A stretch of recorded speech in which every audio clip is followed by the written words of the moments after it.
9센트를 낮추니까 내려갑니다. 그만큼 이야기를 하니까 이제 사우디가 본격적으로 열이 팍 받아요. 그래서 압둘라 타리키 장관이 이제 1960년 9월달에 이제 바그다드에서 다 모여 네. 바그다드 회의를 개최를 합니다. 야, 여기도 통보 받았냐? 내린다 그러던데? 협의했어? 아니요, 우리 협의 안 했는데요. 이 자식들이 보자 하니 너무하네 보면. 야, 맨날 네가 살 거야? 이제 더 이상은 못 참겠다. 우리 박사님 연기도 되시는데. 네. 뭐 상황극이 뭐 굉장히 리얼합니다. 최준영 박사의 지구본 연구소. 오늘도 여러분을 전 세계 그 어느 곳에 모셔다 드릴 우리 최준영 박사님 나오셨습니다. 반갑습니다. 네, 안녕하세요. 네. 자, 저희가 잠시 외도를 좀 하고 왔는데 우리 하던 게 또 있지 않습니까? 그렇죠. 사우디. 네, 사우디. 네. 네, 사우디의 뭐 석유 얘기도 좀 해봤고요. 네, 석유 이야기 뭐 좀 계속 해보죠. 뭐. 그럴까요? 예. 네, 워낙 이제 석유가 중요한 테마니까. 사우디 이야기하려면 석유 이야기를 자연스럽게 할 수밖에 없잖아요. 네. 예, 그래서 지난 시간에 이제 석유를 찾았다. 그래서 이제 대박의 꿈이 이제 현실이 됐다. 네, 동쪽, 그렇죠. 남쪽 끝에. 예, 네. 대규모 이제 석유가 발견이 됐고 여기에서 이제 미국이 이제 적절히 개입도 해가지고 네. 미국과 이제 사우디가 서로 친해지고 짝짝꿍이 됐고 미국 회사들이 사우디 석유를 캐내기 시작하는 그러한 장면까지 아마 말씀을 드렸던 것 같아요. 보면은 그러면 이제 그 다음부터는 이제 사우디가 이제 돈벼락을 맞아서 행복하게 잘 살았습니다라고 이제 하면 되는데 뭐 역사라는 게 사실 그렇진 않죠. 네. 그때부터 사우디가 잘 살게 됐냐는 아니에요. 예. 막 석유가 나오는데. 예, 석유가 이제 펑펑 나오기 시작을 했는데. 네. 사우디가 정말로 이제 부자가 되기까지는 시간이 한 20년 정도 더 걸립니다. 보면은 뭐 좀 걸림돌이 있습니까? 그렇죠. 이제 석유가 나요. 네. 땅에서 석유가 나. 네. 그러면 이 문제는 석유 팔면 돈이 나오잖아요. 네. 핵심은 저 돈 누가 가져가지? 이게 문제예요. 석유를 파서 판 돈을. 예. 석유가 누구 거냐? 그렇죠. 석유는 엄밀히 말하면은 산유국 거죠. 그렇겠죠. 그렇죠. 근데 산유국은 저 밑에 있어도 저거를 내가 파내지 못했으니까. 판에서 팔고 하는 이게 능력이 없는 경우가 문제가 되는 거죠. 보면은. 그러니까 실제로 우리가 휘발유 같은 경우를 생각해 보면은 휘발유 아니고 그냥 원유를 생각해 보면 생산비, 그 다음에 수송비, 뭐 정제도 해야 되고 경비 이런 것들이 있다란 말이죠. 네네네. 근데 이제 1940년대 말 49년 뭐 이 정도 기준으로 보면 당시에 이제 미국에서 팔리던 원유는 이제 한 2.5달러 정도 됐대요. 배럴당. 예. 네. 배럴당 2.5달러 정도였는데 이렇게 팔고 나면 이제 파는 이제 미국 회사들 뭐 텍사코니 이제 이런 회사들 같은 경우는 한 그 15센트, 10센트 이 정도 남았대요. 보면은 미국산 원유로 팔면은. 네. 근데 이 사우디 같은 경우는 이 원가가 25센트였대요. 원가가? 예, 원가가 25센트. 10분의 1인 거예요? 그렇죠. 그러니까 훨씬 많이 남는 거죠. 네. 그러니까 배럴당 이익이 뭐 운송비 이런 거 제하고도 이제 한 1달러 65센트 정도 남았대요. 네네. 파는 입장에서 봤을 때.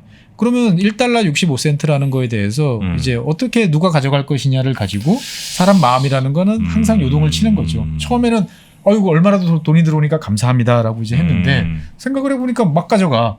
저 돈 내가 파면 엄청난 내 돈인데. 그렇죠. 네. 그런 생각들을 이제 하게 되는 거죠. 그러면 이제 석유 회사들 입장에서 봤을 때는 아니 우리가 뭐 땅 파도 하느냐고 우리가 빨대 꽂아서 이거 하는데 이거 스위치할 때 30개 꽂아가지고 하나도 안 나오는 경우도 많다고 막 이제 이렇게 하는 거죠. 그 다음에 우리 판촉도 해야 돼. 경쟁사도 많아. 남는 거 없어. 이런 이야기를 하는 거죠. 그래가지고 이제 석유 회사들은 우리는 소작이냐 소작인.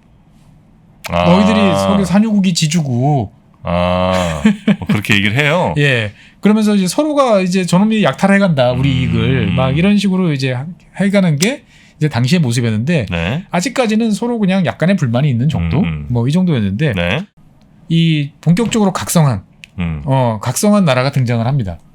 어떤 나라예요? 지구 반대편에서. 사우디 반대편에? 네, 사우디 반대편에. 지구 반대편. 어디죠? 베네수엘라. 베네수엘라? 예. 베네수엘라가 일찌감치 각성을 했습니다, 보면은. 베네수엘라가 그 오펙에 들어간다고 그러셨어. 그렇죠. 오펙을 만든 나라가 베네수엘라예요. 그러니까 맞아요. 우리는 오펙 그러면은 다 이렇게 터번 이렇게 둘은 이제 그 중동 이제 사우디, 뭐 쿠웨이트 여기가 이제 만들었다 생각하는데 어릴 때 저도 궁금했어요. 아니 베네수엘라가 왜 들어가 있는 거야 도대체 했는데 그게 아니에요. 베네수엘라가 주도를 해서 네. 오펙을 만든 거예요. 그리고 이제 아랍 국가들을 각성을 시킨 거예요 보면은. 그러니까 이 베네수엘라는 예전에 한번 말씀드렸지만 이제 2차 세계대전 때 미국이 연합국이 쓰는 그 수많은 석유를 혼자 다 감당했다고 그랬잖아요. 그 중에 90%는 미국이, 네. 10%는 베네수엘라가 감당했어요. 그래서 미국 입장에서 봤을 때는 베네수엘라가 되게 고마운 거죠. 베네수엘라 석유를 계속 하니까 네. 이게 되지. 베네수엘라 없으면 정말 안 될 상황이었는데 전쟁이 벌어지고 있던 와중에 이 멕시코에서 일이 벌어집니다. 멕시코? 예, 멕시코에서 이 석유가 뭐 베네수엘라만큼 많이 나오진 않았지만 그래도 어느 정도 나오고 있었는데 멕시코가 이 미국 회사를 쫓아내고 네. 다 국유화를 해버려요. 아. 그러니까 야, 이 전쟁을 하고 있는 와중에 베네수엘라가 저런 식으로 국유화해버리면 그리고 이제 미국 말 안 들으면 어떡하지? 아, 이건 안보에 심각한 문제다. 안보에 심각한 이야기가 딱 나오는 거예요 보면은. 네. 그래가지고 미국이 알아서 먼저 이 뭐 미국 석유 회사들 팔을 비틉니다. 너희들 그동안 너무 많이 챙겨왔어. 내가 옆에서 지켜보니까. 너무 많이 챙기다가 오히려 사우디가 반발 나올 수 있으니까. 그 베네수엘라가 반발 나올 수 있으니까. 아, 적당히 챙겨라. 반띵해. 네. 반반해. 이익을 반반씩 나눠. 예, 그전에는 고정 가격이었거든요. 네네네. 그러니까 1배럴당 얼마씩 베네수엘라 정부한테 주고 나면 나머지는 싹 다 석유회사 목이었는데 이제 반반해. 라고 해서 이제 미국이 이제 베네수엘라 정부한테 물어봅니다. 야, 이제부터 내가 우리 애들한테 다 이야기했어. 반반하기로 했는데 만족해? 뭐 그 정도면 뭐. 예, 당연히 그 정도면 만족하죠. 보면은. 그래서 이제 뭐 그러면 미국이 너무 일방적으로 손해 본 거 아니냐라고 생각을 했지만 미국 입장에서 봤을 때는 뭐 미국 석유 회사들 입장에서 봤을 때는 네. 이제 계약 기간이 길어져요.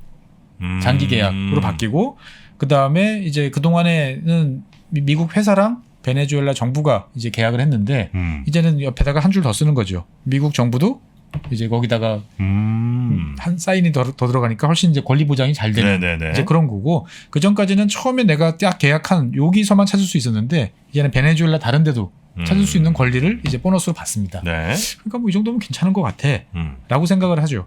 그래서 베네수엘라 정부 입장에서 봤을 때는 1948년이 되니까 1942년에 비해서 정부 수입이 6배가 늘어납니다. 짭짤한 거죠. 성공했네. 예.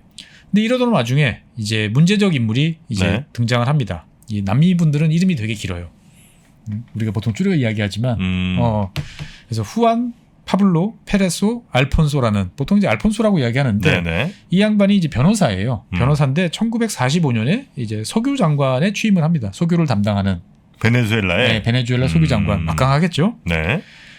근데 이제 이 양반은 되게 독특했어요. 그러니까 뭐냐면은 본인이 이제 미국에서 공부를 아마 했었던 거예요. 했었던 것 같아요. 그래가지고 아마 텍사스 대학을 다녔나? 뭐 정확히 기억은 안 나는데 이 양반이 석유 장관이 돼서 첫 번째 한 일이 뭐냐면은 미국 텍사스 위원회, 미국 텍사스에 있는 철도 위원회 엔지니어를 초청을 합니다. 네. 그러면 도대체 뭘 하려고? 그래서 계산을 시킵니다. 자, 베네수엘라의 석유가 얼마나 있는지 네가 한번 평가해봐. 그러면은 적절하게 얼마만큼 캐내면 좋은지 네가 한번 계산식을 세워서 해보고, 네. 그 다음에 이 얼마만큼 캐내야 이 석유를 안정적으로 잘 뽑아낼 수 있는지 네가 검토 보고서를 내봐. 라는 거를 시킵니다. 네. 그러니까 이제 그런 생각을 했던 거죠. 이거를 지하의 자원은 분명히 유한할 거야. 하염없이 캐낼 수는 없어. 그러면 이거를 어떻게 하면 적절히 잘 캐내는지가 베네수엘라 입장에서 봤을 때는 되게 중요해. 라는 생각을 합니다. 네. 근데 여기서 이제 궁금증이 텍사스 철도위원회는 또 뭐야 도대체? 텍사스 철도위원회? 예, 철도위원회하고 석유는 도대체 무슨 상관이야? 아, 철도를 이렇게 실어 나르는구나. 그렇죠. 그러니까 원래 네. 철도위원회라는 거는 이제 각 주에 이제 철도와 관련되는 화물의 요금, 네네네. 예, 이런 거를 이제 협상해서 해주는 위원회가 있었어요. 네. 근데 텍사스 같은 경우는 이 1930년대에 이제 그 과잉 생산, 그 다음에 무질서 이런 것 때문에 석유 산업이 큰 위기를 한번 맞았었어요. 네네. 왜냐면 저번에도 말했지만 이렇게 있는데 한 사람이 여기서 꽂아가지고 석유를 막 캐고 있는데 옆에 사람이 여기다 빨대를 딱 꽂아가지고 쪽쪽 벌면은 이 압력이 낮아져가지고 있는 것도 다 못 캐내는 거죠. 네네네. 그래가지고 당시에 이제 텍사스 철도위원회라는 곳이 이제 제일 텍사스의 전체적인, 왜냐면 캐낸 석유는 이제 파이프라인도 있지만 철도로도 많이 했기 때문에 관련된 이제 기관이었어요. 네. 그래서 여기가 나섭니다. 그래서 야야 그렇게 막 캐내지 마. 그래서 1년에 우리가 캐낼 수 있는 걸 얼마로 정하자. 그래서 쿼터를 줍니다. 너는 얼마, 넌 얼마, 넌 얼마, 그거 넘지 마. 네. 그러면 석유 가격도 얼마로 정하자 우리가. 그냥 시장에 맡기니까 너무 정신없어. 네. 그래서 얼마로 딱 정합니다. 보면은. 그래서 텍사스에서 정해진 석유 가격이 전 세계 표준 가격이 돼버려요. 이때서부터. 그러니까 되게 막강한 기관이고 네. 그러다 보니까 석유에 대한 노하우를 많이 갖고 있었죠. 그래서 여기 있던 엔지니어를 불러왔는데 이 알폰소는 이제 45년에 이제 이 석유 장관이 됐는데 네. 48년에 베네수엘라에 이제 쿠데타가 일어납니다. 쿠데타가 일어나가지고 이제 그 다른 나라로 가요. 미국으로 네. 갑니다. 미국으로 가서 이제 한 10년 정도 이제 망명 생활을 합니다. 알폰소가? 네. 그러면서 고민을 해요. 많은 자료를 읽어보고 뉴스를 보고 접하면서 이렇게 많은 석유 자본이라는 거는 결국 자본주의 사회를 움직이는 힘인데 이것을 이런 식으로 우리가 가지고 있는 나라가 착취당하고 있으면 영원히 우리는 발전할 수가 없다. 베네수엘라 입장에서 봤을 때는 네. 이걸 가격을 어떻게 잘 올려야 된다. 한 번은 우리가 잘 협상해서 미국이 올려줬지만 전 세계에서 봤을 때 베네수엘라 입장에서 봤을 때 제일 큰 경쟁자는 어디냐? 당시 석유가 쏟아져 나오기 시작하던 중동이다. 중동 국가들을 각성시켜서 베네수엘라와 같은 대우에 서지 않으면 네. 베네수엘라도 중동도 다 망한다. 다 결국은 미국, 영국과 같은 자본주의 국가에 휘둘릴 수밖에 없다. 라는 이제 이제 생각을 딱 하게 되는 거죠. 그럼 이 알폰소가 그러면 오펙을 만드는 그렇습니다. 핵심 역할을 했겠군요. 예. 그래서 이제 베네수엘라에서 이제 군사 정부가 끝나고 네. 민간 정부가 들어가고 이제 복귀를 해요. 네. 그래가지고 이제 59년에 이제 석유 장관으로 다시 복귀를 합니다. 석유 장관으로 이제 복귀를 하면서 이제 이 사람은 결심을 하는 거죠. 하나. 자기가 미국에서 연구를 해보니까 저 텍사스 철도위원회라는 게 석유 만드는 국가 입장에서 봤을 때는 되게 중요한 존재다. 전 세계 석유를 저런 위원회를 하나 만들어가지고 생산량을 통제를 한다면 네. 석유 가격을 적절하게 유지할 수 있다. 자유시장에 맡겨놓는 게 아니고 그래서 저걸 만들자. 네. 라고 생각을 합니다. 당시 이제 중동 국가로 다시 이제 사우디로 돌아오고 보면 사우디 같은 경우는 어떤 식으로 계약을 했냐면 이제 배럴당 이제 캐내면 55센트를 사우디 정부 엄밀히 말하면 이제 사우디 네, 왕가로 들어가는 거죠. 근데 이제 이나마도 이제 48년에 한번 이제 업그레이드가 된 거예요. 네. 그 전에는 이제 33센트 정도였다가 이제 새로운 업자가 들어오면서 계약 조건을 좀 해서 55센트를 이제 가게 된 거죠, 보면은. 근데 이제 이 당시부터 이 사우디 이제 국왕의 왕께서 지출이 막 늘어납니다. 지출이요? 예. 왜? 돈이 들어오는 거 아니까. 돈이 들어온다는 거 아니까 이제 그동안에 쓰고 싶었던 거를 이제 막 쓰기 시작을 해요. 그래서 돈 쓰고 난 다음에 영수증을 이제 아람코에 이제 보내는 거죠. 나 이만큼 썼어. 그렇죠. 채워넣어. 예, 뭐 지난 시간에도 말씀드렸지만 이제 아람코는 이제 엑손, 모빌, 소칼, 뭐 텍사코 이런 이제 미국의 회사들이 연합으로 만든 이제 회사인데 여기에 이제 영수증 날리는 거죠. 네가 좀 처리해줘. 그래서 이제 이렇게 영수증을 들여다 보면은 막 한숨이 탁 나오는 거죠. 막, 결혼식 또 하셨습니까? 폐야. 예, 결혼식만 한 120차례 뭐. 아 진짜요? 예, 진짜로. 예, 모두 이제 정부인은 아니었지만 어쨌든 간에 이제 영수증 명목상 이제 웨딩 비용으로 청구되는 게 이제 뭐 120번 뭐 그다음에 결혼했으니까 이제 자식 축하금 또 얼마. 그러니까 이제 이 석유 회사들 입장에서 봤을 때는 막 끙끙 앓다가 일단 결제는 해줍니다. 결제는 해주고 난 다음에 그다음에 석유 가격을 내려버려요. 그럼 줄 돈이 적어지니까. 줄 돈이 적어지니까 석유 뭐 이런 식으로 이제 조절을 해버리는 거죠. 보면은. 그러니까 이 모습을 보고 있던 당시에 이제 압둘라 타리키라고 하는 사우디 이제 석유 장관 1959년 이제 사우디아라비아 석유 장관이 된 양반이 있었는데 이 양반 입장에서 봤을 때는 이게 뭔가 구조가 이상하다. 예. 아니 저는 저 자식들은 우리 땅에서 퍼가는데 우리한테 요만큼 던져주고 우리 왕께서 필요한 비용 좀 미리 어차피 줄 거였는데 미리 줬다는 이유로 자꾸 내리려고 그래. 그러면서 남는 게 없으니까 우리 또 다음번 계약할 때는 돈 내리겠다라고 이야기를 하고. 근데 이 양반도 이제 그 텍사스 대학 유학파예요. 네. 그래서 그 유학파였지만 되게 급진적 사고를 가지고 있었던 거죠. 그래서 왜 우리 석유를 아람코가 가져가고 아람코가 석유 가격을 결정하고 팔지? 이거 왜 우리가 하면 안 되지? 라는 생각을 이제 하게 됩니다. 네. 이 1959년이에요. 아까 알폰소도 1959년에 석유 장관으로 복귀했다고 그랬잖아요. 이때 사우디는 아니고 카이로 이제 중동의 중심은 그 당시에는 카이로였으니까 이집트 카이로였으니까 여기에 베네수엘라 대표단이 갑자기 나타납니다. 베네수엘라는 이제 자기들이 미국이랑 우리는 현재 반반 계약을 해가지고 하는 계약을 이렇게 체결을 했다. 아, 니는 바보같이 뭐냐. 그렇죠. 이거를 홍보단을 보낸 거예요. 그래가지고 자기들 계약서, 그 다음에 베네수엘라 석유법 이런 것들을 다 아랍어로 번역을 다 했어요. 그래가지고 이제 아랍어 번역본, 계약서 이런 걸 들고 나타나서 이제 여러 나라를 돌아다니면서 이제 각성 작업에 가기 시작을 했던 거죠. 네네. 그러니까 이제 이런 작업을 했던 것들은 당시 중동 석유 때문에 벌써 이제 베네수엘라가 힘들어지기 시작을 했거든요. 그러니까 중동 석유 가격이 올라야 된다. 그러면 얘네들 보러 너희들 가격 좀 올려보지? 라고 이야기를 하려고 했더니 그냥 올릴 일은 만만치 않은 구조죠. 보면은. 석유 가격을? 그렇죠. 네. 그래서 어떡하지? 그러면 중동 너희들이 세금을 더 많이 걷어가. 그러면 그게 원가에 반영이 될 테니까. 세율을 올려버리면. 예, 그러면 되지 않겠어? 그럼 너희들 수입이 늘어나잖아? 너희들 수입도 늘어나고 그러면 걔네들 알아서 석유 가격 올리겠지. 걱정하지 마. 뭐 그러네요. 우리 그렇게 하고 있어. 라고 이야기를 합니다. 그래가지고 이 말을 듣고 사우디아라비아가 이제 새삼 이제 자료를 뒤져봐요.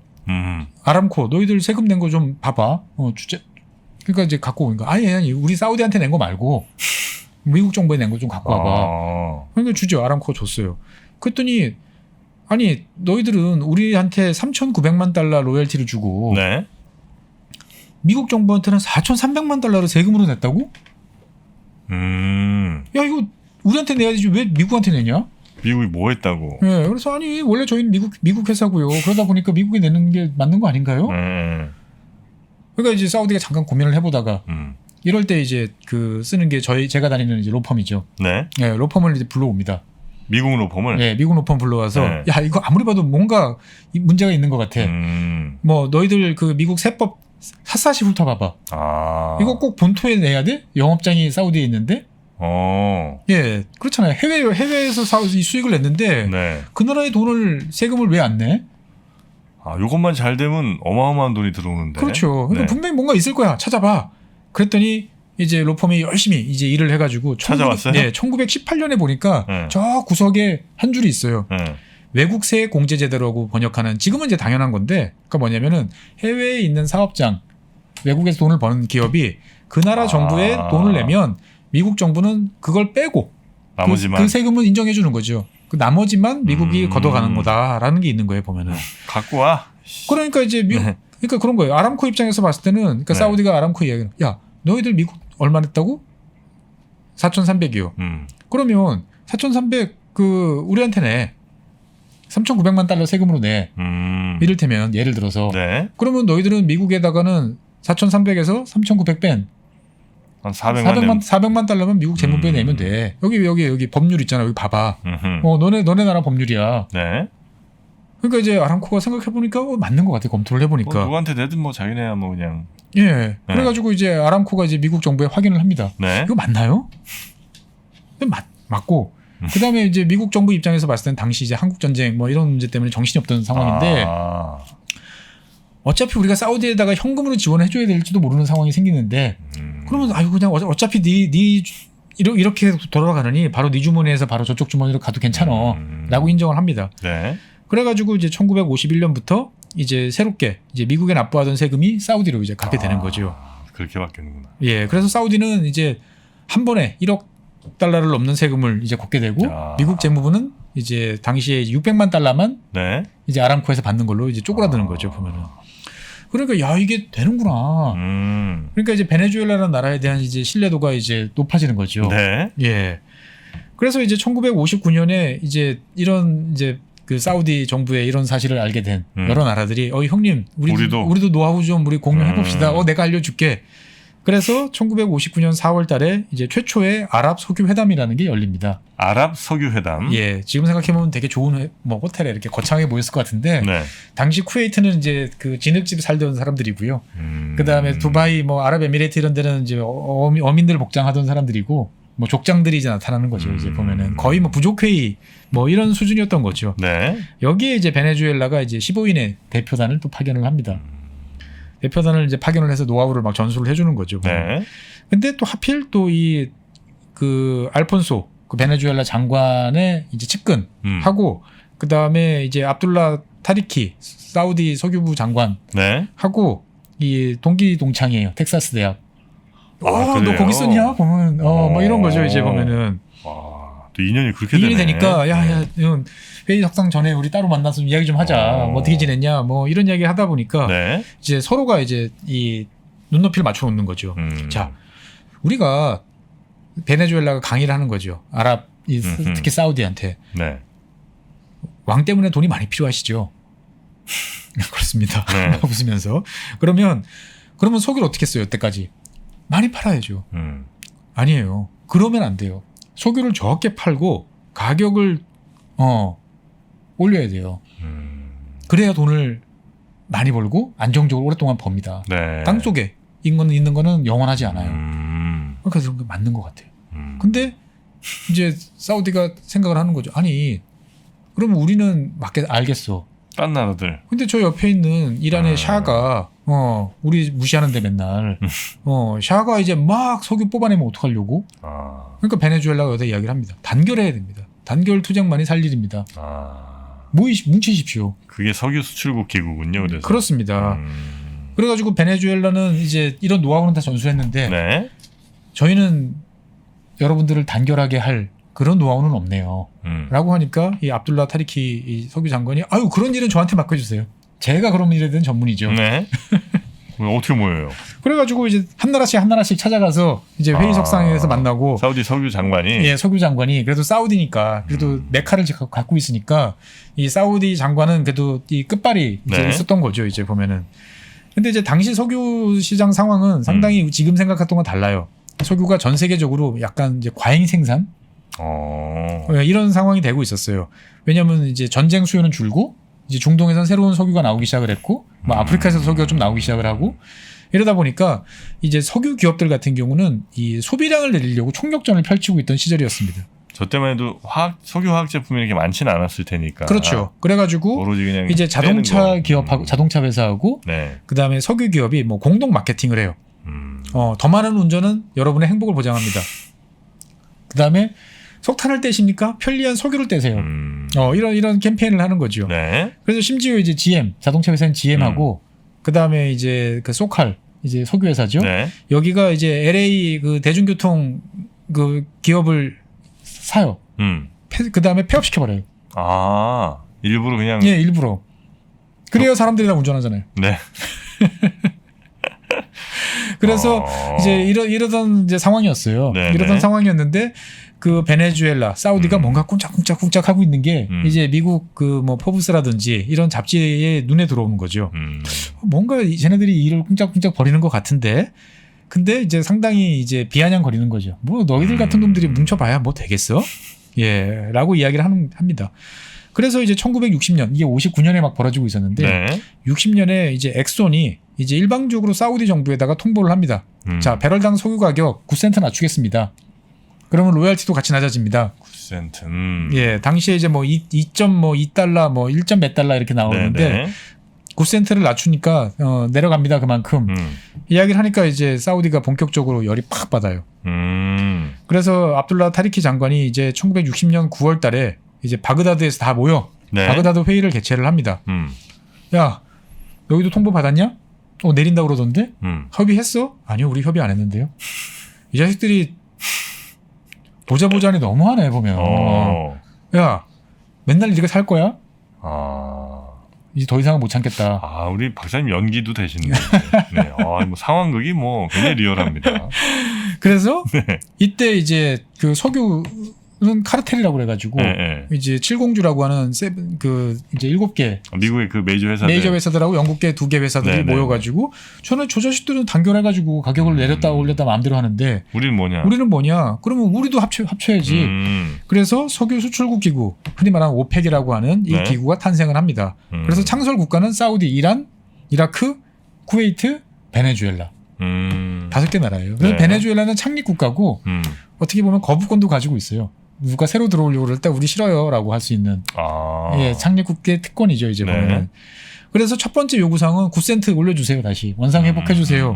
그런데 이제 무시하는 거죠. 그래서 뭐 일단은 만들었는데 이제 요구를 했는데 당연히 이제 거부는 당했지만 네. 이제 잘 해보자. 그럼 우리 사무실 이제 내야 되는데 어디다 내지? 카이로? 이집트 회원국 아니잖아. 사우디? 우리 호텔도 아무것도 없는데. 오페크 사무실. 예, 오펙 사무실을. 근데 오펙 사무실 생각해 보니까 야 이거를 중동에 놓으면 쟤네들이 오기 힘들다고 제대로 협의도 안 해줄 것 같아. 그럼 미국에 둘까? 아니야, 미국은 왠지 좀 부담스러워. 이게 중립국에 있어야 우리도 괜찮을 것 같아. 네. 그럼 중립국은 어디? 중립국은 스위스지. 그래서 스위스에다가 이제 제네바에다가 사무실을 내려고 이제 스위스 정부에다가 통보를 합니다. 네. 우리 아랍 국가들이 모여서 베네수엘라에 있으니까 아랍 국가는 아니구나. 석유 수출국 기구라는 걸 만들었어. 네. 그래서 우리가 여기다가 사무실을 낼 테니까 우리한테 국제기구에 준하는 뭐 외교 특권, 면책 특권 이런 거 좀 부여해줘. 그런 거 많잖아요, 너희들. 뭐 적십자사도 있고 했는데 이 스위스 정부가 거부를 합니다. 왜? 이건 잘 보니까 이 국제기구라는 거는 뭔가 국제와 관련되는 서로의 이득을 위해서 일해야 되는데 이건 니들만 이득만 보려고 만든 단체 아니야? 그거 국제기구 안 돼. 우리 인정 못 해. 라고 하니까 이거 어떻게 해야 되나 고민을 했는데 옆에 이제 오스트리아가 손짓을 합니다. 일로 와. 오스트리아 우리도 중립된 거 알잖아. 네. 그래가지고 1965년에 이제 빈으로 이제 이주를 합니다. 그래서 스위스 이제 너희들은 빠이빠이 그리고 이제 빈으로 가서 지금도 오펙 사무실이 이제 빈에 있어요. 빈에 있어요. 이제 두바이 정도로 옮겨도 되지 않나? 근데 이제 뭐가 있으니까 계속 여기가 이제 그래요? 있는 거죠. 이참에 또 저 중동 저 돈 많은 아저씨들 저 오스트리아 한 번씩 놀러도 가시는 거고 뭐 그런 거죠 이제. 그래서 이제 만들었으니까 일을 해야 되잖아요. 그래가지고 지금도 있는 컨설팅 회사인 이제 아서드리틀에다가 자 유가를 어떻게 결정하는지 유가라는 걸 어떤 식으로 우리가 조절을 할 수 있는지에 대한 컨설팅 보고서를 좀 내봐. 우리 공부 좀 하자. 라고 그래가지고 이제 이런 일도 이제 하게 되는 거죠. 이러던 와중에 이제 어떤 일이 벌어지냐면은 이제 1962년에 그러니까 이게 1960년에 오펙이라는 거를 이제 만들었다고 그랬잖아요. 62년에 이 석유 장관이었던 사우디 석유 장관 그 타리키가 이제 해임이 돼요. 뭐 잘못했어요? 예, 왕이 잘라버려요. 왜냐면 당시에는 이제 아랍 민족주의가 막 되게 이렇게 쫙 부흥하고 있었는데 히어로 대장은 누구냐면은 이집트의 나세르 대통령이었어요. 나세르. 그러니까 왕 입장에서 봤을 때 보면 사우디 왕 입장에서 봤을 때는 아니 너는 내 신한데 왜 자꾸 저 나세르를 떠받들고 거기에 가서 이제 자꾸 이제 뭐 이야기 저런 이야기 하고 있어. 너 아웃. 네. 자릅니다. 자르고 난 다음에 이렇게 보니까 자기랑 이제 친하고 예전에부터 똘똘하게 잘 일하던 왕족은 아니지만 충성심도 좋고 머리도 좋아 보이던 이름이 길어요. 셰이크 야메드 자키 야마니 라는 32살. 셰이크 하메드 자키 야마니. 예, 야마니라고 부릅니다. 야마니 석유상이라고 여러분 들어보셨을 거예요. 야마니 석유상. 이분 성함 기억하시면 연식 인증이죠.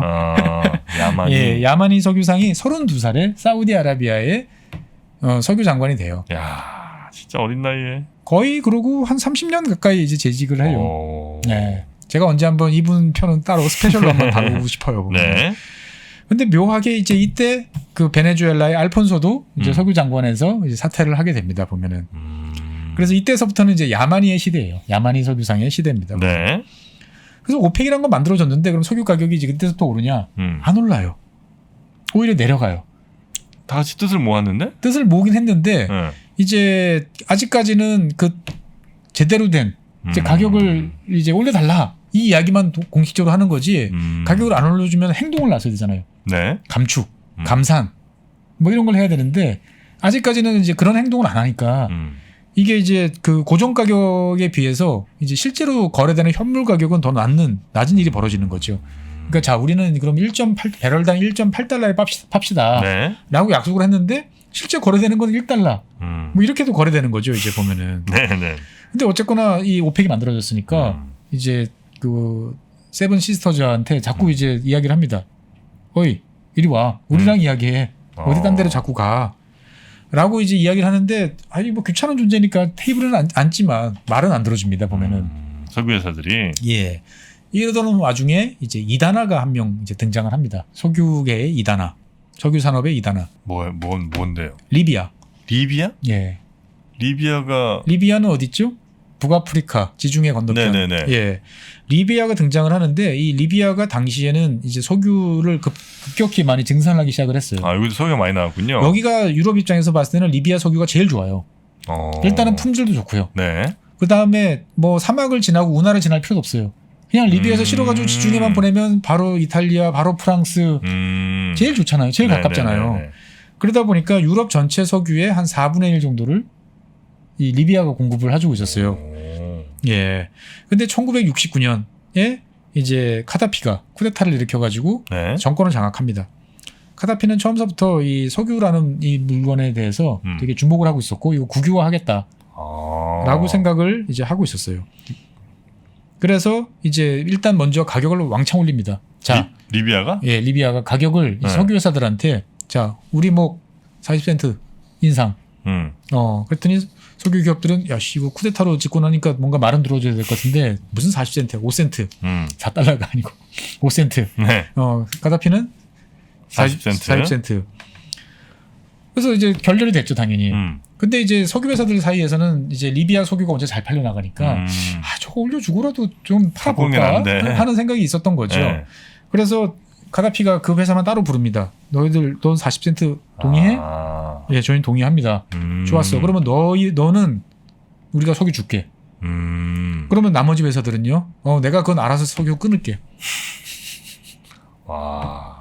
그래서 결국 가격 올려요. 그러니까 이제 약속한 데만 올리고 주고 나머지 회사들은 뭐 엑소온이나 이제 큰 회사들은 손가락 빨아야 되는 상황인 거죠.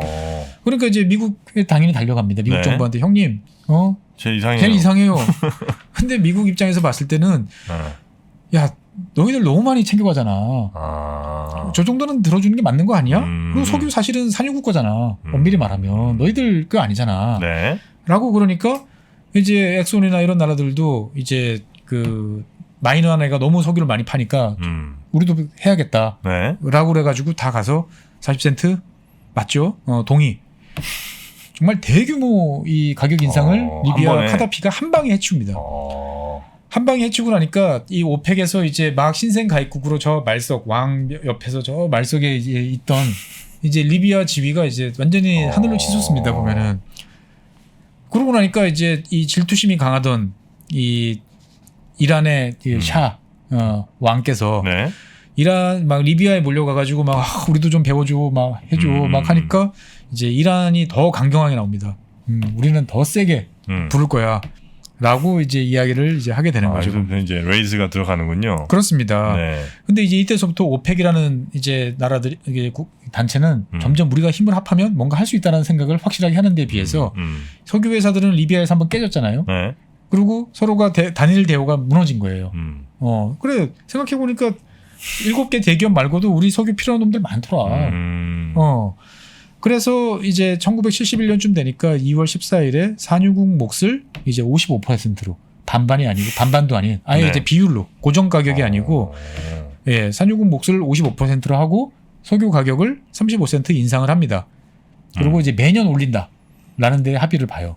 매년? 예. 오펙의 이제 협상이 성공을 한 거죠. 그래서 사우디랑 이란이랑 이제 내심 뿌듯합니다. 네. 이제 리비아 너희들 너무 잘난 척하지 마. 이런 이야기를 했더니 형님들이요, 우리는 90센트 올렸는데요. 또 올렸어요? 별도 협상을 또 해가지고. 와, 카다피 대단하네. 카다피가 대단한 거죠. 그러니까 이제 이게 카다피가 이때서부터 이제 그 중동, 아프리카 이런 지역에 영웅으로 떠오른 이유가 있는 거예요. 네네. 능수능란하게 석유 회사들을 막 쥐락펴락해가지고 촉촉착 올리는데 도대체 저 왕정 국가들은 뭐하냐? 이런 소리들 나오게 만드는 거죠 이제. 네. 그러면서 이제 카다피를 비롯한 이제 이란이나 이런 사람들이 이제 생각을 하기 시작합니다. 야, 해보니까 이게 되던데 매번 이렇게 협상할 필요 있어? 그냥 우리가 다 싹 해버리자. 국유화하면 되지 않아? 네. 라고 했는데 이때 이제 야마니가 이제 나섭니다. 선생님들, 폐하, 국유화하면 우리 다 죽습니다. 왜? 생산과 판매를 많이 하면 좋을 것 같죠? 그러면은 우리 왕, 이란 샤, 이런 분들 돈 더 필요하면 어떻게 하라고 그러겠어요? 더 뽑겠죠. 더 뽑으라고 당연히 지시할 거 아니에요. 그러면 당신네 석유 장관 그 거부할 수 있겠어요? 못하죠. 그럼 어떻게 돼요? 뽑겠죠. 못 뽑아요. 그러면은 석유 가격은 내려갈 수밖에 없어요. 많이 뽑으니까. 예. 차라리 석유 회사들하고 우리하고 잘 좋은 계약을 맺어가지고 여기에 따라서 가는 게 나아요. 냉정히 생각해 보세요. 우리가 일일이 가서 미국에 가서 광고판 붙이고 세일즈 할 수 있겠어요? 한 번도 안 해봤는데 생각해 보니까 아득한 거죠. 네. 그래서 이제 그 사우디하고 아람코하고 이제 협상에 나섭니다. 이제 아람코가 왜 또 불러요? 갔더니 야 이제부터 그냥 너희들 뽑아갔는데 뽑는 거는 너희들 인정해줄게. 근데 이 석유 누구 거야? 뭐 산유국 거. 산유국 같은데요. 그래 맞아. 그러면 이제부터 산유국의 석유는 산유국 거. 너희들은 우리의 뜻을 따라서 이걸 뽑아주는 엔지니어, 네. 그러니까 기술자. 오케이? 합의했어? 뭔가 이상하지만 그렇게 해요. 네. 라고 이야기를 하는 거죠. 그래서 이때서부터 이제 근데 이제 그 아람코하고 석유 이제 이 어떤 자원에 대한 소유에 대한 합의를 딱 이루고 나니까 이제 오펙에서도 이제 이런 흐름들이 있는 거죠. 그래서 이제 야마니가 네. 중동 국가들을 대표해서 협상에 나서게 되는 거죠. 그러니까 이제 협상 테이블에 딱 나섰는데 사우디, 이란, 쿠웨이트, 뭐 바레인, 아랍에미레이트 있으니까 석유 대표들은 7명이 앉아 있는데 네. 정신이 없잖아요, 보면은. 그래서 이제 이때서부터 야마니가 이야기를 합니다. 우리가 제일 많이 석유 뽑아내고 있으니까 저한테 정권을 주시면 제가 협상을 해볼게요. 그럼 제가 협상을 하면 이란, 이라크 뭐 다 어디든 도장 찍어주시면 제가 가서 다시 협상하겠습니다. 네. 제가 단일 창구로 될게요. 그래서 항상 이때서부터 오펙 회담을 하면 이제 야만인 석유상 앞에 뭐 구름처럼 기자들이 몰려가지고 이제 하기 시작을 하는 거죠. 올해 석유가 어떻게 됩니까? 뭐 이런 것도 이제 그렇죠. 야만이가 다 결정을 하는군요. 그렇습니다. 근데 이제 1970년 초반서부터 이제 이 미국이나 유럽의 석유 수요가 이제 폭발적으로 증가하기 시작을 해요.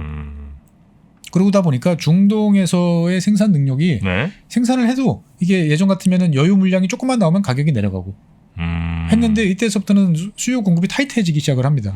그래서 어느 나라에 뭔가 문제가 생기면 가격이 탁탁 뛰어요. 네. 그러다 보니까 이제 71년도쯤 되니까 닉슨 대통령이 이제 물가 통제 프로그램이라는 걸 만듭니다. 물가 통제 프로그램. 예, 가격을 마음대로 못 올려. 정부가 다 결정해. 왜냐하면 이제 월남전 치르고 있으니까 네. 인플레이션이 오니까 가격이 막 올라가니까 이 가격을 정부가 이제 후드로 잡으려고 했던 거죠. 그런데 이러고 나니까 미국의 이제 석유 탐사업체들은 아니 뭐 기껏 팔아봐야 돈도 안 남는데 하기 싫어. 그러다 보니까 계속 수요는 미국에서는 석유 가수요가 이제 생기기 시작을 해요. 네. 왜냐하면 그 전까지는 이를테면은 내가 기름을 일주일에 이제 한 번만 넣으면 돼. 그러면 이제 석유 게이지가 이제 다 떨어질 때쯤 돼서 주유소 가서 기름을 넣어요. 네. 근데 석유 가격을 통제를 하기 시작을 하니까 석유 공급이 부족해지는 거예요. 그러니까 주유소에 줄을 서기 시작을 하는 거예요.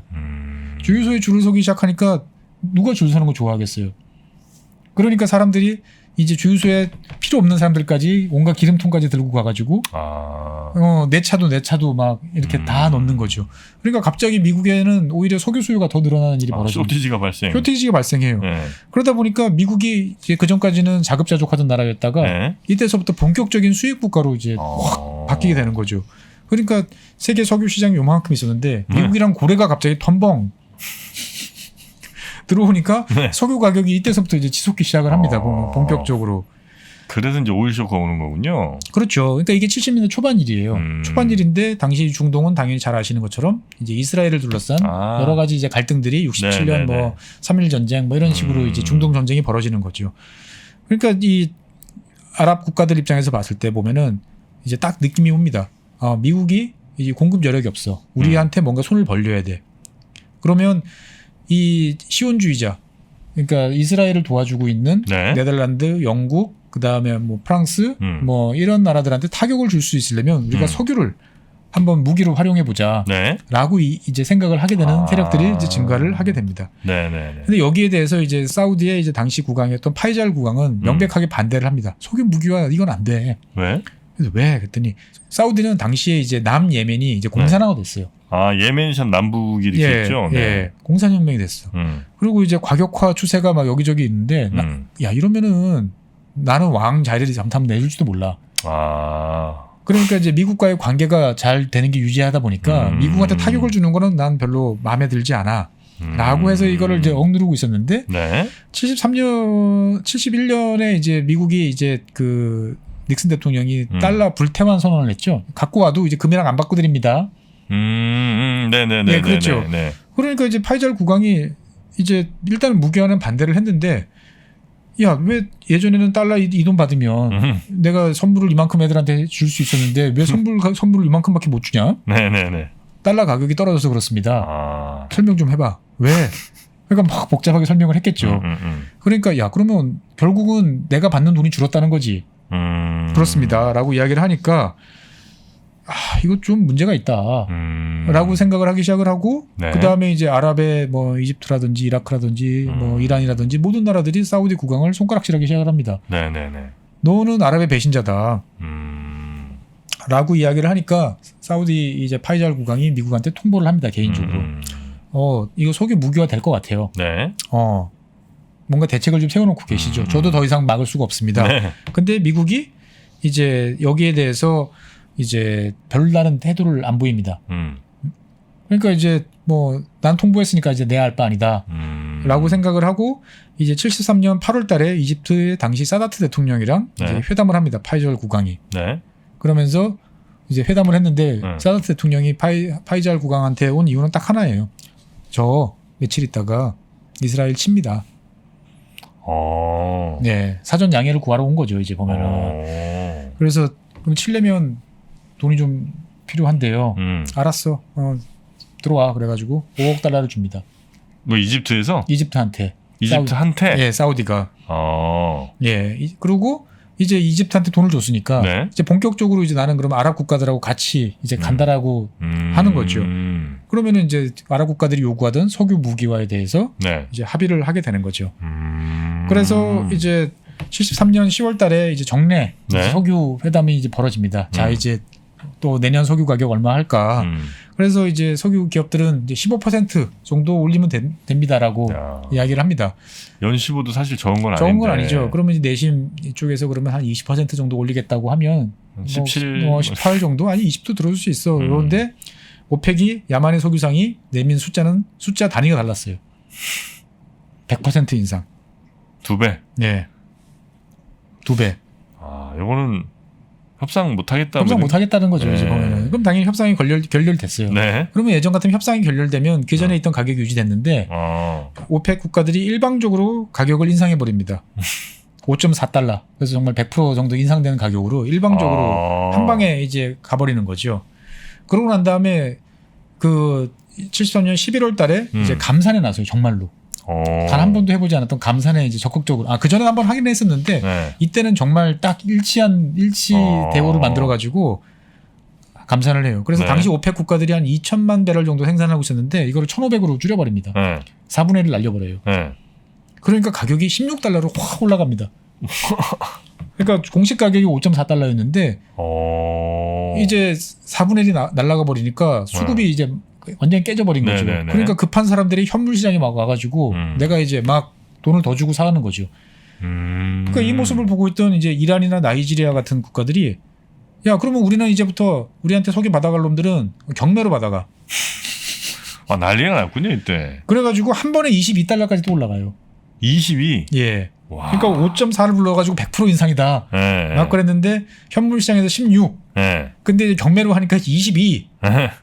막 이렇게 되니까 그러면 여기서 이건 배럴 이제 원유잖아요. 네. 여기 휘발유로 가면은 가격은 뭐 20배 30배로 할 막 수 있겠네. 쫙 올라가는 거예요 보면은. 네. 그러니까 뭐 한꺼번에 4배씩 이렇게 올라가는 거죠 이제 보면은. 그러니까 진짜 쇼크라고 할 만하네요. 그렇습니다. 네. 그래서 이제 73년 12월달에 이제 오펙이 이제 부랴부랴 다시 이제 협상을 합시다라고 이야기를 할 때 사우디가 그러면 우리는 8 이야기를 합니다. 8달러 정도. 이게 뭐 지금 가격은 오버슈팅 된 거니까. 근데 이란의 이제 샤가 이제 여기에 대해서 야, 뭔 소리야? 지금 저 가격이 저 모양인데 11.65를 부릅니다 보면. 네. 그래가지고 이제 두 왕이 싸우다가 이제 야만이 석유상은 이렇게 멀뚱멀뚱 쳐다보고 있다가 이야기를 합니다. 일단 11.65로 밀어보겠습니다. 뭐 안 되면 조정하죠. 라고 했는데 11.65 부르니까 이제 16도 보고 22도 봤던 이 석유 회사 입장에서 봤을 때는 저렴해 보이는 거죠. 네. 오케이. 그래서 당장 도장을 땅 찍습니다. 찍고 나니까 그 전에 5.4 뭐 이런 거에 비교해 보면은 뭐 3.7 뭐 이런 거에 비교해 보면은 진짜 엄청 올랐네요. 엄청 오른 거죠. 그러니까 73년도 초반에 3.3달러 정도였어요. 그러다가 이제 73년 말에 이제 11.65니까 어떻게 된 거예요? 거의 4배 오른 거죠. 와. 그럼 원유 가격이 4배 오른 거예요. 한 방에. 1년 사이에. 1년 사이에. 와. 그러니까 이제 가격이 이제 원체 싸던 석유는 언제나 싼 거야라고 생각했을 때에서 갑자기 4배가 뛰니까 그렇잖아도 인플레이션 때문에 물가들이 어느 나라든 다 이렇게 뛰고 있던 상황에 베이스가 되는 석유 가격이 4배가 올라버리니까 모든 물자들이 이제 한꺼번에 폭등을 하는 거죠. 그래서 이게 이제 1차 오일 쇼크가 됩니다. 그래서 이 중동 국가들 사이에서 이 야만이 이 석유상은 이제 영웅이 되는 거고. 네. 그렇겠네요, 진짜. 예. 그러고 나니까 이제 사우디는 아람코에 대해서 야, 이렇게 되는 이상 너희들도 이제 슬슬 우리한테 넘길 준비하지. 라고 이야기를 합니다. 그래서 74년 이제 아람코의 지분 60%를 사우디가 이제 가져와요. 사우디 가져오고 1년 후에 이제 오일 쇼크 이후에 엄청난 돈이 들어왔잖아요. 그렇겠죠. 4배 올랐으니까 어마어마한 돈이 들어오니까 이제 이 돈을 가지고 이제 아람코의 모든 자산하고 권리를 다 인수를 해요. 그리고 아람코 너희들은 그래도 그동안 계속 잘 해왔으니까 고마워. 그러니까 너희들은 배럴당 22센트씩 우리가 그 수수료를 줄게. 아람코한테? 예.